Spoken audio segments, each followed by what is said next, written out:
Hello and welcome to the Martial Arts Teaching Tactics Podcast. I'm Chris Kent and I'm joining Chris Bean. Mr. Bean? Hello, sir. Today we're going to be talking about teaching big classes. Now, teaching a big class can be a make or break moment for you and your team.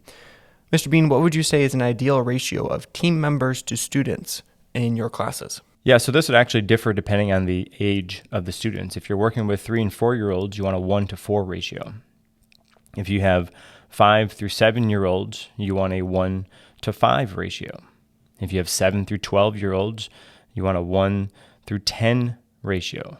And if you have 13 and up, you have a 1-to-15 ratio. Of course, these are all guidelines depending on the aptitude of the student. They could be more or less depending, but that's a good baseline from where you want to be. If you're working with the real little guys, the 3 and 4-year-olds, you don't want any more than 4 students in a group per one instructor. After that, 4 starts to get out of hand a little bit. And in those ratios, those numbers are, the first number is the staff and the second number is the student, correct? So yes. You want 1 staff member for every 4 kids, or 1 staff member for 5 kids, 1 per 10, and so on and so forth, correct? Yes, sir. Yes, sir. Yeah, and as the students progress through your program, maybe you can handle, or they can handle, a little bit more students in a given class. Or if it's a one-off, meaning you're short-staffed on that one day, and you have to put 2 extra kids in that age group, in that group together, I'm sure that would be fine. But again, these are just the guidelines that we like to try to keep. Right, and as you said, it does depend on what you're doing for that day. Some drills and exercises, activities, or training days don't require so many people to be on the floor, but it's a good benchmark, a good goal to have if you want to be able to manage your floor well and manage the students well and give them the proper attention that they deserve. Absolutely. Yeah, if you find yourself continually teaching a big class or that you're understaffed, then it may be time to restructure your program to better aid your students. And if you are understaffed or whatever the situation is and you are teaching a big class, or at least a bigger class than you think you should be teaching, step number 1 is don't let the students know that you're overwhelmed. Keep your cool. Be confident. Prioritize the most important information. When you're working with large groups, you want to make sure that you cover the most important information. Maybe you do that first just to make sure that is covered, and then you have time perhaps later to get to the extra credit type information. Covering the most important information for the day is key to keeping your students on track and ready for their belt test.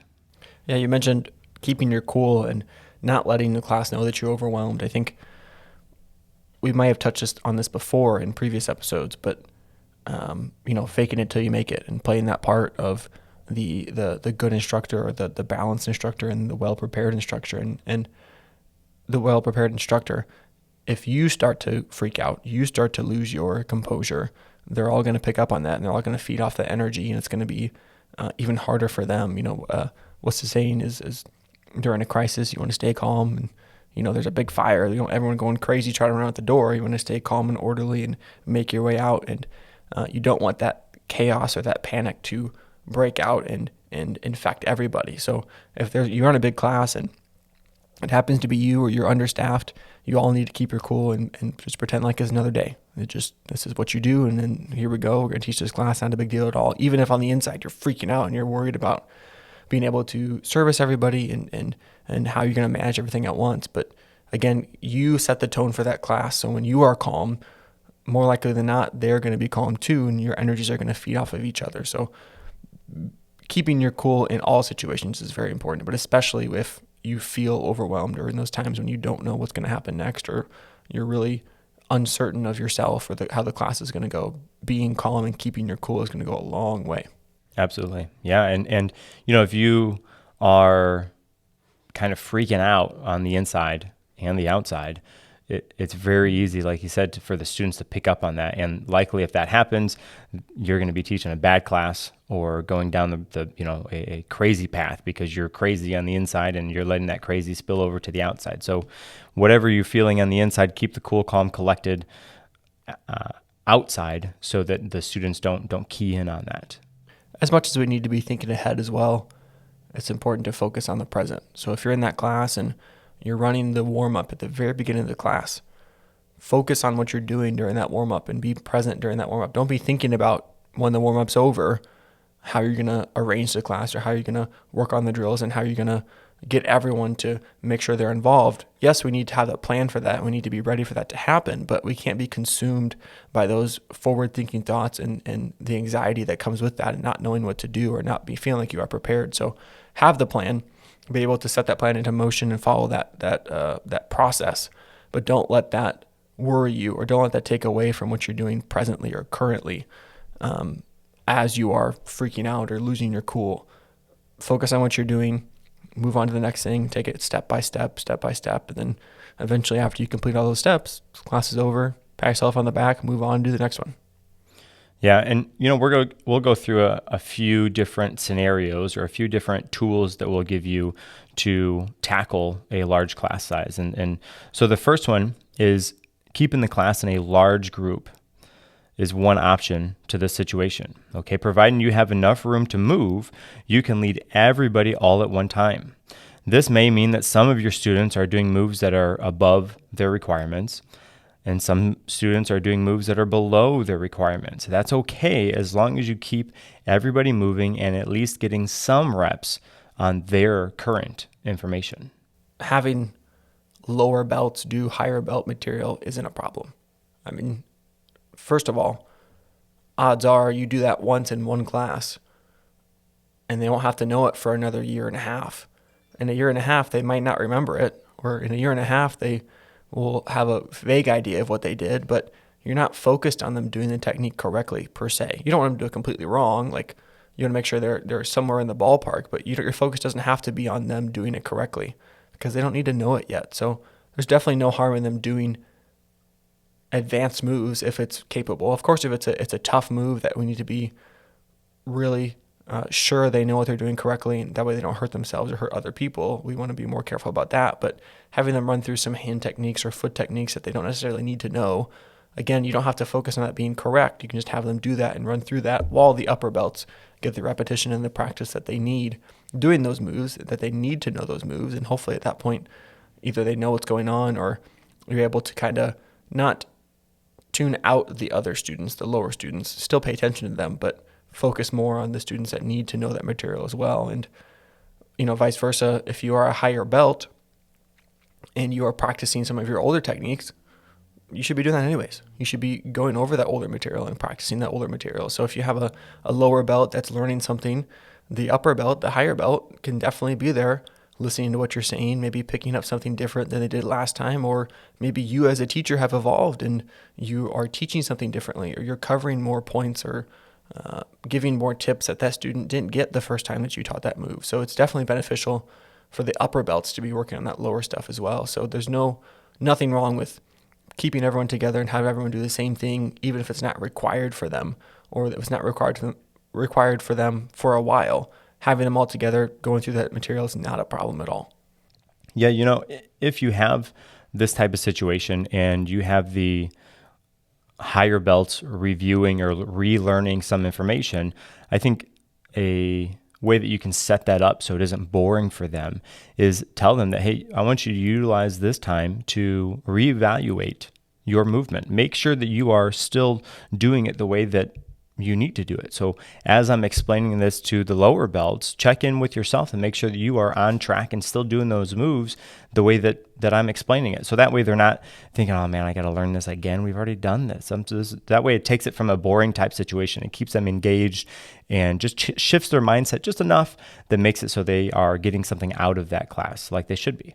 I like to emphasize the team aspect of it as well. So if we have a lot of different belt groups or even someone as a white belt that started a month ago and they've done this stuff already a few times, and I have new white belts in class, I'll say, okay, even if you already know how to do that, this is great, but I want you to do this with us as a team. We're going to work on it together. Maybe we do it a few times slow as a team, and then I'll tell those people, hey, if you already know this, go ahead and do it by yourself. I'm going to walk the other people through this because it's new for them.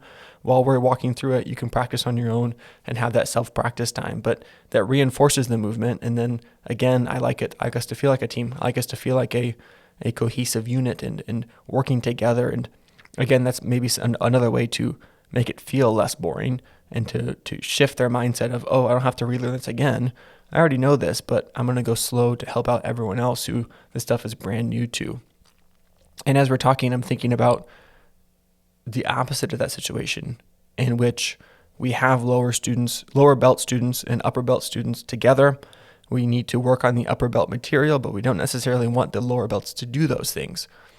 At that time, it's totally fine if I say, hey, lower belts, I want you to work on this move as we are doing this move. So the upper belts are going to do move number 7. As they do move number 7, I want you to do number 1. I know it's going to be different, but you do number 1, they do number 7. Okay, go. All right, next one. They're going to do number 8, move number 8, but you do move number 2. So while we do this, you do that. So you can go both ways about it. They can do it with them and see that advanced or that technique that's going to be farther along for them, or you can emphasize their current techniques, the ones they need to know, while everyone else is moving forward and doing the next level that they need to be at as well. Absolutely. Another solution to this issue would be to separate your class into groups by belt or skill level. With this method, you have each group start reviewing information as you move around from group to group. And when you do that, you give them just a little bit of new information or tweak some of their older information. Then you move to the next group. With this, again, you need to make sure that you're able to visit every group that you have. So depending on how many groups you have in your class, you need to manage your time correctly so that you can visit each and every one of those groups and have time to have impact or have time to give information to all of those groups. You don't want to miss any because you ran out of time. So manage your time appropriately for that. When you do this, you may need to only give each group a move or two so that you are able to continue moving and making it to every group as well. I think a key part of this is how you arrange or separate your groups. Keeping the same belt groups or skill groups together, depending on how you break down or teach your information, means that you are not going to be teaching the same information several times as you visit different groups. So if you have white belts, yellow belts, and orange belts in a class, and you separate them by, okay, I want all the white belts on this team over here, yellow belts, you're on this team, and the orange belts, you're on this team over here. You separate them out, then you go visit the white belts, you give them 1 or 2 moves or feedback on what they're doing, then you move to the next group. And the yellow belts are doing different moves than the white belts. So you teach their brand new move or whatever it is once or twice and let them get eyes on it. Okay, yep, you guys are good. Practice that. I'll be back. And then you go to the orange belts and so on. What this does is it causes you to not reteach the same information every handful of minutes. So if I had, okay, I want 5 people here, 5 people here, 5 people here, 5 people here, and then they disperse in those categories, but the belt ranks are mixed. Okay, that means I go to group 1 and I teach white belts this, I teach yellow belts this, I teach orange belts this. Then I go to the next group and I do the same thing. And I go to the next group and do that's not efficient use of your time. So dividing them up by skill level or belt level, depending on how you teach or break down your information, so that when you visit one group, you teach move 1 and 2. When you visit the next group, you teach move 3 and 4. You visit the next group, you teach move 6 and 7. That'll make it a very wise use of your time as you're dividing those up. This is something that you introduced to me. I learned doing this from you and having the different groups, different sections, and if you have an available staff member, assigning them to 1 or 2 of those groups to watch over that. So you go around to each group and you teach the new techniques and they're sitting there and they get to see and overlook as everyone's practicing.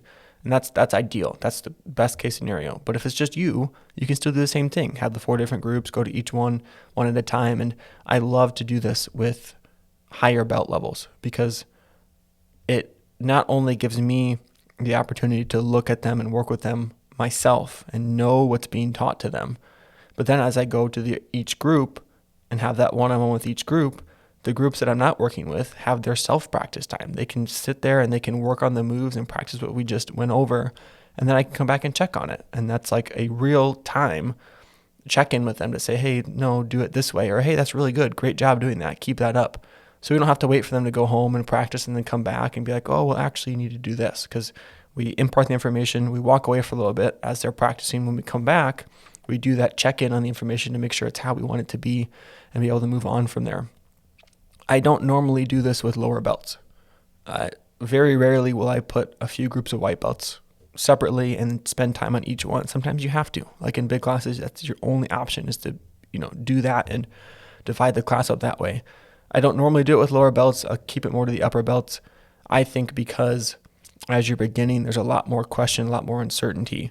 And as we talked about earlier, the farther along you are in your training, the more that you've done class and the more you've been around, you kind of become more confident, more certain of those things, or more aware of how you are learning and how to take correction and praise and criticism, all to make you even better at what you're doing. So not that you can't do it with lower belts, but that's something I try to very rarely use at a lower level, and more typically use it more often at a higher level. And the higher you go, the easier it is to kind of let them not do their own thing. But I feel more comfortable letting them practice on their own and delivering the information that way.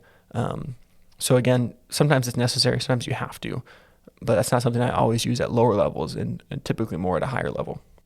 Yeah, and when you have these different belt groups situated on your floor, I would advise choosing somebody in the group to lead the group. So that person is sort of in charge of saying, okay, let's start now. Okay, everybody's doing it. Okay, great. Now we'll stop. And then that person says, okay, let's start again. And so that person's job is to hit start and stop for the team.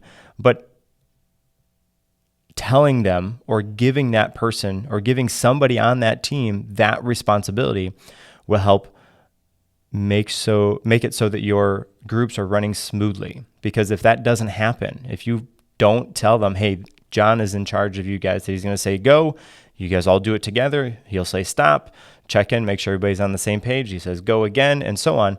One, that gives John the sense of ownership over that group, at least to a certain extent. He has a good feeling about it, and it doesn't necessarily have to be, the person that is best in the group that has that. You might just say, okay, you're going to do it, you're going to do it, and you're going to do it, just because those are the first three people that you see, or their names or whatever it is. But just doing that will make your group so much more efficient, because that means that there's less confusion about what's going on, who's going to say go, who's going to say stop. This person says go and this person says stop, okay, do it. This person says go, this person says stop, okay, go do it.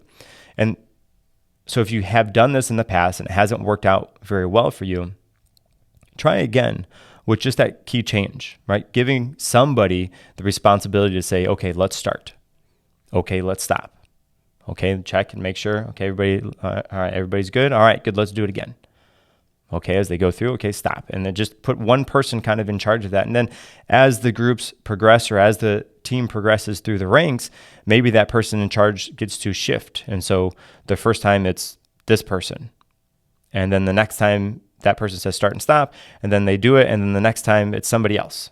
And then they go through, and then next time it's somebody else. And so shifting that responsibility, that role of saying start and stop within the team or within the team itself, helps to divide that respect and that ownership, not just from one person, but from everybody in the team. And so again, just if you've done it before and it hasn't worked out for you, try it with that key change. I think that really, will make a difference.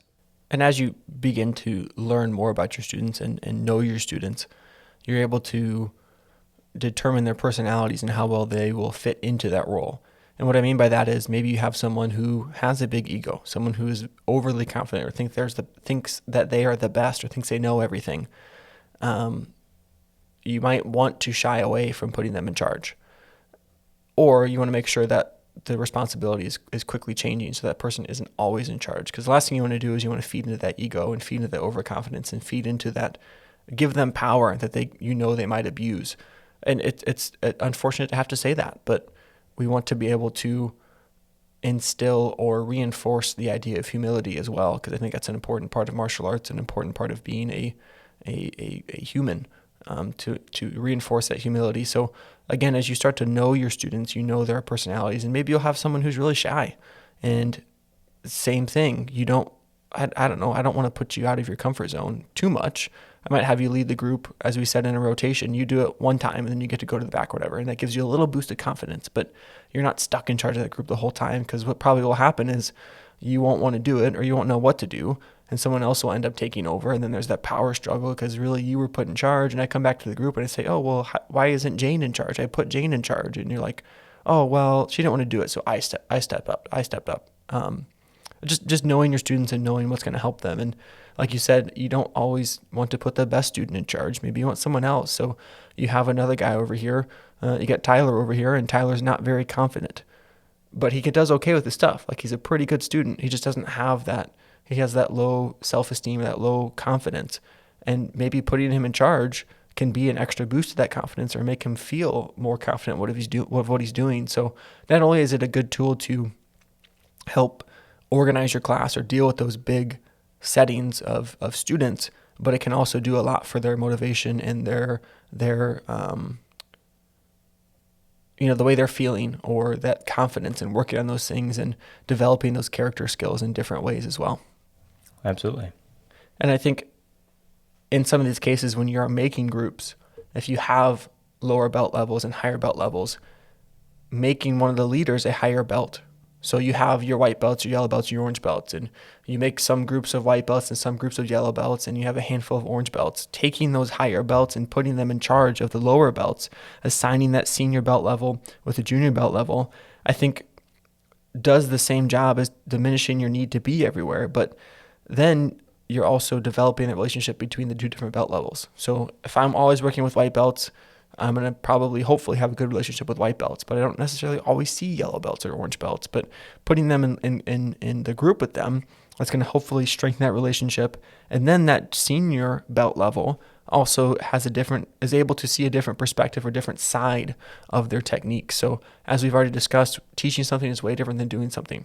And so if they have that opportunity to be in charge of that group and not per se teach them, but oversee them and look for mistakes and try to help the students become better, that offers them that different perspective, that new perspective of what's happening. And hopefully that will improve their efficiency, improve the way they're doing their moves, because they're able to see not just the one side of performing the technique, but also everything else that goes into teaching and understanding and improving their techniques too. So if you have the opportunity to put senior belts in charge of junior belts, I think it can be beneficial for you to help spread your presence across the class, so to speak, because you have those belts there acting on your behalf.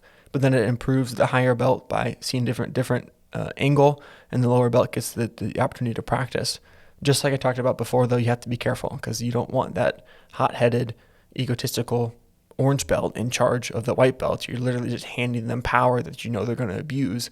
So if you can, just remind them to be humble, remind them that they're not here to point fingers or beat people down, but they're just here to watch. Like, I just want you to look at them, just watch what they're doing. If they, help them if they need help, but you're not here to lord your knowledge over them. You're just here to help them and not really be in charge of them. So knowing your students is important in this situation as well. Yeah, and that kind of talks about a little bit of the junior team member program. And we might go a little bit further in depth into that a little bit later in other episodes. But basically, you have a selection of upper students that you've handpicked to be helpers, to be junior team members, to come and help you with the lower belt ranks. And the great thing about this is they get to learn some leadership skills. It gets to further their training, because in order to teach, they have to really know how to do it. Or even if they're just assisting, if they're just saying, hey, good job, good job, good job, if they're just a good job type person, that is still going to be beneficial for you, the instructor on the floor, because that frees you up to move to another group and continue to keep moving. So having a junior team member program is definitely helpful, especially when you're teaching really large classes, or if you have a huge influx in students and you don't quite have the staff ready there. Having junior team members is a good key for that. And again, we'll go a little bit further into depth in that a little bit further future episode. Yes, sir. Yeah.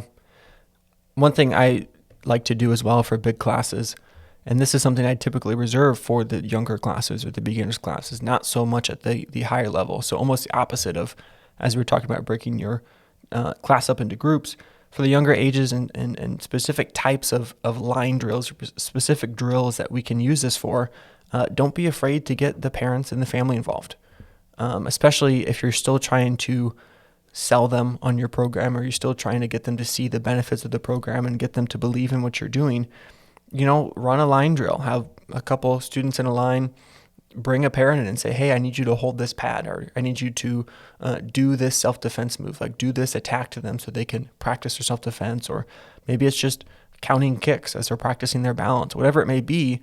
Get the parent or that family member on the mat, on the floor, involved in what's happening, and be sure to let them know exactly what's going to happen and what you expect from them. So if I need the student to do 4 punches, I need the parent or the family member to hold a pad a certain way.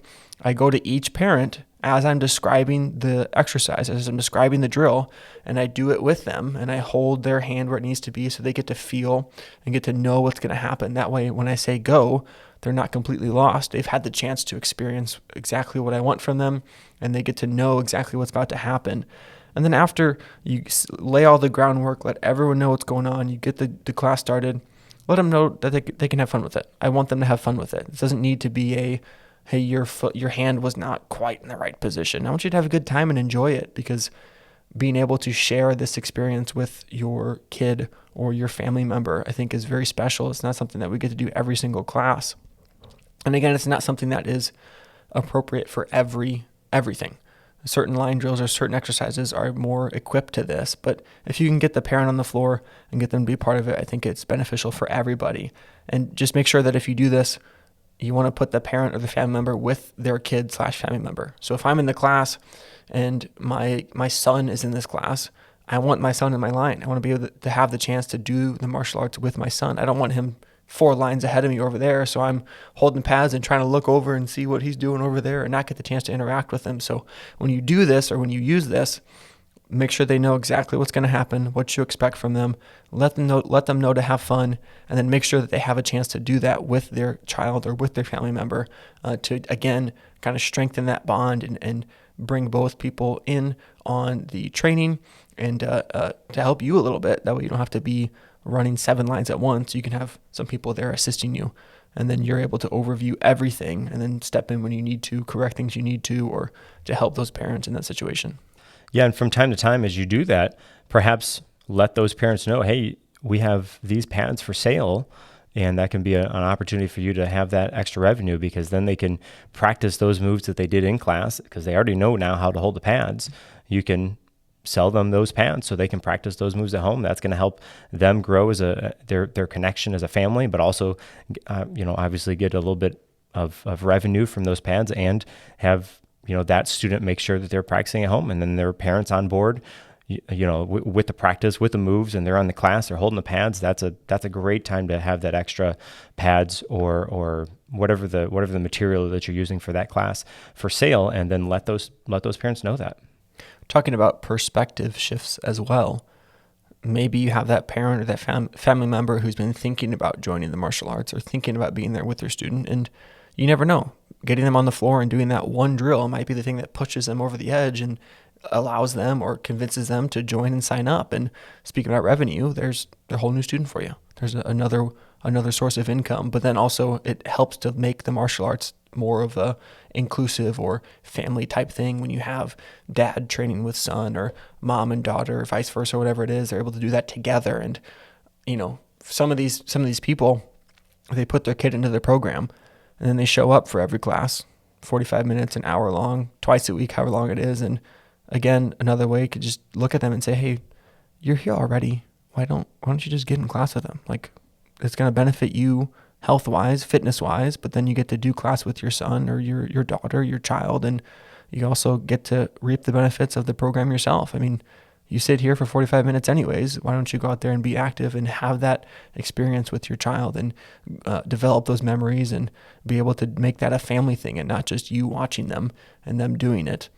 Again, that's not for everybody, I understand, but you never know. That might be the extra push they need to help join the program and to help everyone involved in that situation. Yeah, and sometimes as the parents watching, they see it from one side. They see it from the parent side. They don't get to see what it's like to be on the floor. And so just that one touch of being on the floor might be enough to push them in. Absolutely. Yes, yeah. I think another way to help us manage large classes, it would be dividing the class up and then taking turns. Again, this is situational. This doesn't apply to every drill or exercise. And also you want to be careful with this, because one of the main things you want to do is minimize downtime. So if I can avoid you standing around doing nothing, then I want to be able to do that. That way you're constantly moving or constantly training or constantly practicing. So with this next one, again, you want to make sure it's the appropriate time, the appropriate length of time, and make sure that everyone is getting a good class and getting good movement. But what we can do is we can divide the class up maybe in 3 or 4 groups, and then we can have them exercise their discipline by holding their time position or waiting while one of those 3 groups is performing. So for example, I have 3 groups. I put 2 of the groups on the side of the room holding their time position. I put 1 group in the middle of the room. They do their form. They do their set of moves. Okay, now group 1, you switch with group 2. Group 2 does their moves while group 1 and the other group are standing there. And then group 2 switches with group 3, and then they do their moves while everyone's standing there. So again, you want to be careful with what you do this, or when you use this, and also how long. Because if they're standing there for 10 minutes, that's way too much time. You just wasted 10 minutes of their class time and 10 minutes of their practice time that you could have used differently. But if it's a short drill you can do quickly, and especially I think this is important or helpful for testing. If I'm going to test someone on their techniques or moves, it's not that it's impossible, but it's hard to watch 30 people at once. But if I can break it down and watch 10 people at once, it makes it a whole lot easier. So again, make sure it's the appropriate amount of time and the appropriate thing that you're using it for, but we can definitely take turns. And as I said, kind of preface what you want them to do on the side, whether it be sitting or holding their time position or holding their relaxed position, whatever it is. Let them know that, hey, even though you're not performing, I still have my eyes on you. I want you to exercise your discipline and your focus and your respect, and hold your position, control your body, and be mindful of what's happening. You could even sit there and watch the people who are actually doing it, because chances are they might screw up, and then I'll help them. And then okay, don't do this. Like, you can learn from other people's mistakes as you're just standing there. So this is another useful tool. But again, something we want to use in appropriate times for the appropriate length, and not always for every single thing. But it does have benefits for you and for them as well. Yeah, and another way to do this, and again, you have to be careful because this would make it go a little bit longer.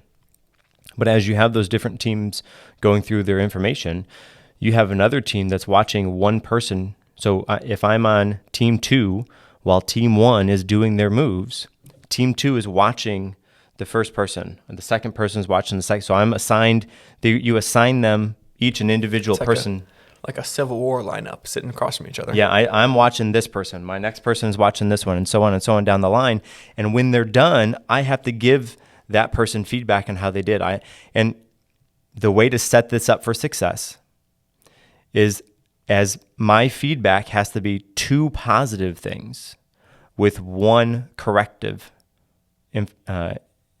implementation, or 1 corrective feedback. Sounds to me like correct praise. Yes, I give them 1 thing. Hey, you did a good job on this. And then I say, okay, if you did this a little bit better, it would be even greater. And then I say, you did this phenomenal though.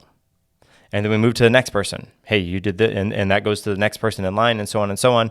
Again, that makes it last a little bit longer, but that helps keep the people who are not necessarily doing the moves engaged and focused on what's going on, because they know that you're going to call on them. Okay, hey, John, how'd Sally do? Oh, I forgot to watch. Okay, then you give feedback on Sally because you were watching, you were paying attention. And then you go to Joe. Okay, hey, Joe, how did Samantha do? Oh, Samantha did great on this. She could do this a little bit better. And, she did this excellent. And so on down the line. And that's a great way to help keep everybody involved and their minds actually in and focused on what's going on.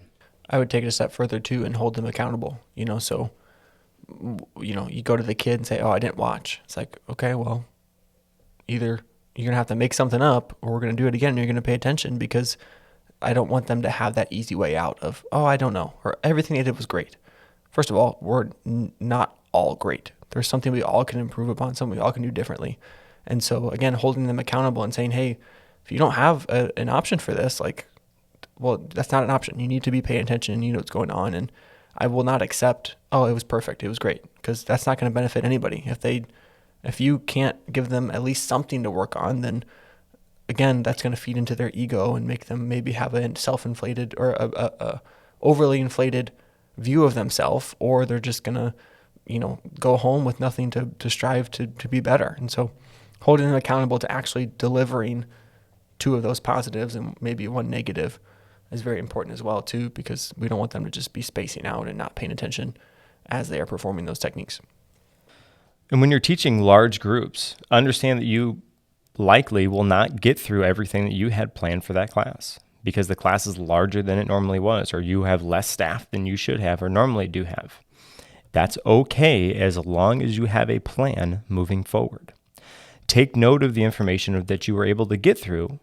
That way, the next class, if it's your staff is back or there's less people there, or you've had time to come back and think about some creative solutions, then you're able to pick up right where you left off. So again, going into the class thinking, oh yeah, I'm going to get through everything nope, you will not. That won't happen. It won't happen because as humans, we vastly overestimate the amount of time that it takes to get something done. Meaning I think this is going to take 5 minutes and actually it's going to take 35 minutes. That's just, as humans, that's something we don't do very well at. And so as you're trying to plan for that class, if you think, yep, I'm going to get through everything I can get through, despite there being 15 more people and me being, the only person on the floor, that's not going to happen. So understand that going into it. Have a plan. Know where you left off. That way for the next class, you're able to pick up right where you left off. Quick review, pick up right where you left off, and continue moving forward. In those cases and in normal classes, I think as well, don't be afraid to assign them homework. Just like they would in school, giving them homework is a great way to, at the very least, let our students know that we expect them to spend time outside of class working on their techniques, and they should be spending time outside of class working on their techniques. And when you're giving these homework assignments, make sure it's very detailed. So I don't mean, hey, go home and practice your form. Go home and practice your hand techniques. Go home, I want you to work on these specific things, or go home and focus on this specific aspect of your form. That way they have that specific thing to focus in on, because rather than just a general homework assignment of, oh yeah, do your form. Okay, I do my form one time. Technically, I did my form. I did my homework. But saying, okay, go home, do your form 10 times. As you're doing your form, focus on your stance. Okay, great. Now they know I expect you to do it 10 times. And when you come back, I want your stance to look better than it did before, because I specifically want you to practice that one thing. So in these cases, when you don't necessarily get through everything you want or want to get through, you can assign some homework and say, hey, we didn't get to this, but I want you to go home and practice that. When you come back, I'm going to look at it. That's the important thing too, is to inspect what you expect. So if you go and ask them to work on their form, and next class they come back, you don't even don't even do your form once, that's going to show them that, hey, he told me to practice my form, but he doesn't actually care if I do it or not. So when next time he gives me homework, I'm not going to do it because it's not important. So if you assign that homework, just like in school, grade that homework or check that homework. That way they know the importance or how important it is that when you say something or you give them something to work on, they need to go work on that outside of the classroom. Yeah, and this is a good opportunity, if you haven't already done so, to set up some sort of online database of videos or documentation for how your moves are done. And then you can have the students go to that and reference that in class. Hey, listen, we worked on this today, but really we're a little behind. We should have gotten 2 more moves. And so I want you to go, we have an app. So I want you to go to our app and watch the video for this and see if you can pick up those next 2 moves. And I'm going to check in next class and see how well you did at that. So you give them the tools to help with this situation. You give it as a challenge almost to say, okay, here, I want you to see if you can do this. I know it's going to be tough, but I think I have faith that you guys are able to learn this and be able to do this no problem. So next class, when we get together, I'm going to check in and see how you guys did. And of course, you'll have maybe 50% that won't do it, and that's okay. The others that did do it will help the productivity of the class. It'll help move it along because that's less time you have to spend on everybody relearning or reteaching those moves because some of them already know it. I think you might agree or disagree with me, but in those cases too, the percentage of people who will go home and work on those things is unfortunately kind of low. So maybe you have 70% of the class who didn't go home and practice those things or didn't try to learn those extra few moves. Okay, you have 20% of the class. Well, I'll say 29% of the class who actually goes home and practices those things, but can still use a little bit of work on it. And then you have 1% of that class who went home, worked on those things, has it very well, and even did a little bit of a dive in and knows more than you expected them to know. That very rarely happens, but it will happen. So again, I think when you even give those homework assignments, unfortunately, I would hate to say, and again, you might agree or disagree, but I almost expect them not to do it. I every class I say, hey, go home, practice this. I give them the specific homework details. But when I come back to class, I want to approach that class as if they didn't do it, because most of them probably won't do it. And if they did do it, they're going to be ahead, like you said. And if they went even farther, then they're going to be even more ahead, which isn't a bad thing, which is great. So unfortunately, even though we're trying to use this homework tool, it's not always received well or not always done. So don't rely on that as a crutch. Don't say, hey, go home and learn the next 4 moves. And they come back and then you take it from those next 4 moves and do the next 4 moves after that. You're going to have to spend some time on the 4 moves you asked them to practice, because chances are they didn't practice or they need a little bit extra work on those moves. So don't use that as your only method or the crutch that you rely on and try to get away or get out of teaching, because you still have to put the work in and do those things while they're there with you. That way they can go practice them and they know them up to your standards, and they're not going to be able to do it on their own in most cases. There are some kids, like I said, there's some students that will go home, do what you ask them to do, or even take it farther than you ask them to. But that's, in my experience, is very rare that happens. Yeah, I would say that I would totally agree. The believing that the students who practice and actually go home and do the things that you ask them to do are the exception to the standard. Everybody else is going to take what you say and listen to you, likely or somewhat, while they're in class, go home and not think about karate until they come back the following time. And you have the exception to that, which is the handful of people across your whole student body that actually do the things that you want them to do. They go home and actually practice close to what you would like them to do. But just understand that's the exception to that rule. So if you have a lesson plan or a class outline or some sort of game plan for the class, be sure to stick to that as closely as you can. And we talked about prioritizing the more important information. And this kind of goes with that, right? As you take a snapshot of your lesson plan, know what's on that lesson plan that's kind of extra credit or extra drill based, and what actually needs to get done in that class to be the bare minimum for the students to be moving forward. And when you have that, get those things out of the way first, right? For whatever reason, I found that when you have a large class or you're short-staffed, people like to make things up.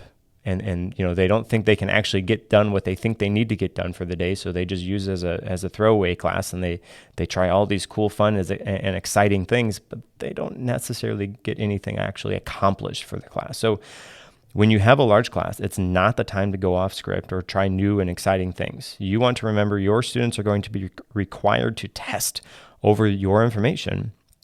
So keep it relative to the information they need. Do at the very least the bare minimum to make sure they are improving in that class. And then once that stuff's out of the way, if you don't think that you have the staff or the ability to structure the other class or the rest of the class in such a way that they can be productive, fine, okay, then you can throw some fun and exciting or you give them a good workout or whatever it is, but at the very least get the bare minimum for that class in for that day, and get the important stuff out of the way. The new information, prioritize that.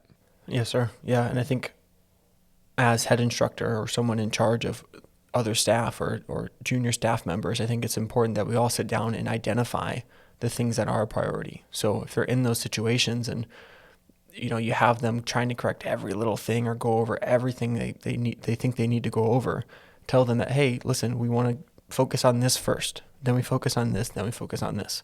That other stuff afterward is tertiary, it's extra. Obviously, we want them to do that and do that well, but we need them to do these 3 things specifically better or the best, and those need to be focused on the most. Those need to be prioritized everything else. And then we prioritize those three main things, or however many things it is.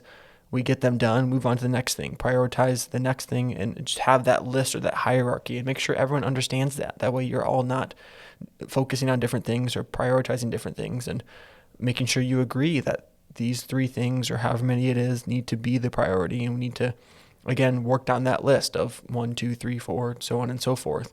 And having everyone on the same page about that is crucial, because you and I, or you leading the class, can have a hierarchy or a priority list in your head, but if your junior staff members or the rest of your staff isn't in line with you, then it's gonna hurt your cohesiveness or hurt the delivery or emphasis on what's going on. So being on the same team and communicating, as we talked about before, is very, very important. Absolutely. So do you have any closing remarks for teaching big classes, sir? No, sir. I will say, after sitting here and talking about this, I want to go teach a big class. Like, I'm ramped up to be teaching a big class and utilizing these strategies. So hopefully that feeling transcends not only us right now in this room, but to everyone listening, and gives them some strategies or tactics they can try to implement if they haven't, or just reinforcement on those good ideas as well. Absolutely. Yeah, teaching big classes can be tough and can be overwhelming. Just don't let that overflow, and don't let the students know it. And just keep your calm, cool, and collective. Prioritize the most important things, and move on. Yes, sir. Good luck with that, and hopefully some of these things work for you guys. You can find us on the socials: Facebook, Twitter, Reddit, YouTube, and Instagram. And we are also recording this podcast on video. Check us out in that video, see what we look like, see where we are. And we love to hear from you guys, as always. Comment, message us, tweet at us, all those kind of things. We love the chance to grow and learn more together as a community, not just the two of us sitting across from each other. Until next time, I'm Chris Bean. And I'm Chris Kent.